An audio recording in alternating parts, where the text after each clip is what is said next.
Asalaamu calaykum waraxmatullaahi wabarakaatu walaalahayga ku xidhan kanaalkooyga bulshada soo dhowaada waa magacaygu waa Cabduuli Nadaara waxaan ahay soo saaraha barnaamijyada ka baxa kanaalka hoyga bulshada baryahan waanu kala maqnayn balse iskama maqnayn waxaan ku jiray diyaarinta xogo la xiriira cudurkan adduunka oo dhan kaga qaylisiyay ee coronavirus ee loo yaqaano COVID-19 waxaana idinla wadaagayaa xogihii u dambeeyay ee xanuunkan oo adduunka si weyn u saameeyay haddaad kanaalka ku cusub tahay fadlan subscribe noo saar mowduucana sii share gare oo walaalahaaga kale muslimka ee Soomaaliyeed sii gaadsii mowduucana like ku dhufo weli fari kama qodna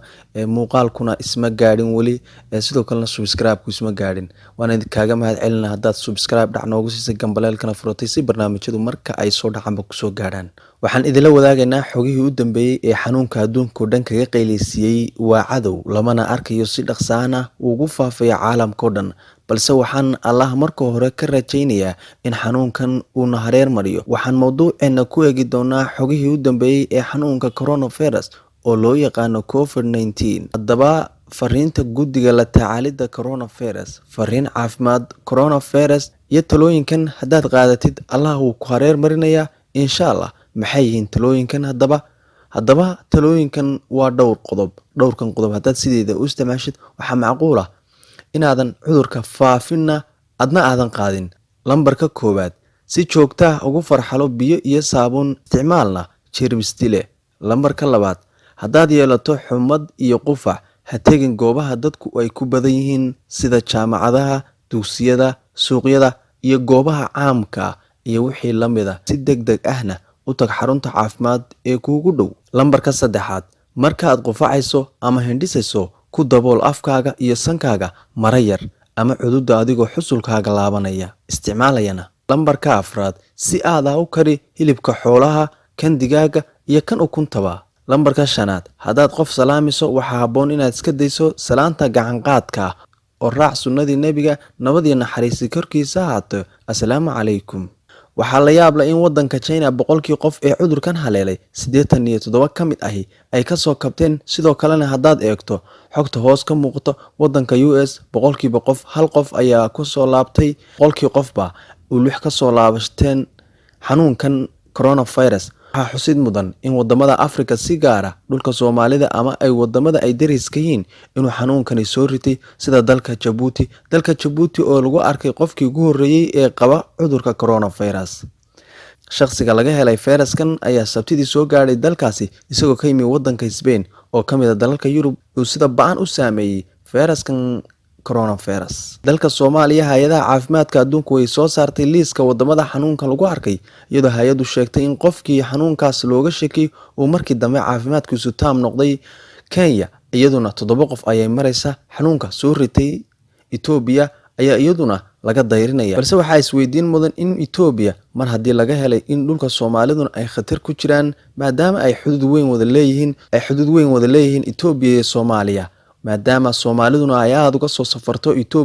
Ethiopiana Soomaalidu ay aad ugu safarto waxay kaaga digayaan ama kugula talinayaan khubarada caafimaadku inaadan isticmaalin maskarada afka iyo sanka lagu xirto haddaadan bukin ama aysan jirin xaalad caafimaad oo qasab kaaga dhigaysa xirashadiisa balse Soomaalida oo xanuunkan aad aan u fahansanayn waxay hadda ka dhiganayaan waxay suuqa ku dhex socdaan balse xaaladdu sidaas aad mooday maaha xaalad degdeg ah la'aanteed ha xidhan maskarada waayo Soomaalidu inta badan haddan iyadoon Soomaaliya iyo gobolada qaarba aan lagu soo sheegin wax cudurkan la xiriira ayaad arkaysaa suuqyada iyagoo maskarada afka iyo sanka iyo meel walba ay kaga dhagan tahay marka waxay ku sababi kartaa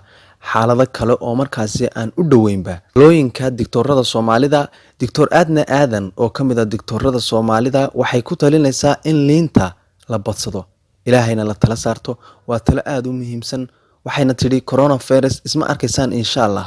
haddaba xogihii ugu dambeeyay ee shirkad lagu magacaabo Sanofi oo laga leeyahay dalka Faransiiska ayaa sheegtay iyaduna inay soo saartay daawo lagu dabiibayo xanuunka coronavirus Sanofi waxay ku dhawaaqday in daawada la dhaho Blacknel oo ka hortagta duumada inay soo saartay ay muujinayso natiijo wanaagsan oo lagu daaweynayo bukaanka qaba cudurka coronavirus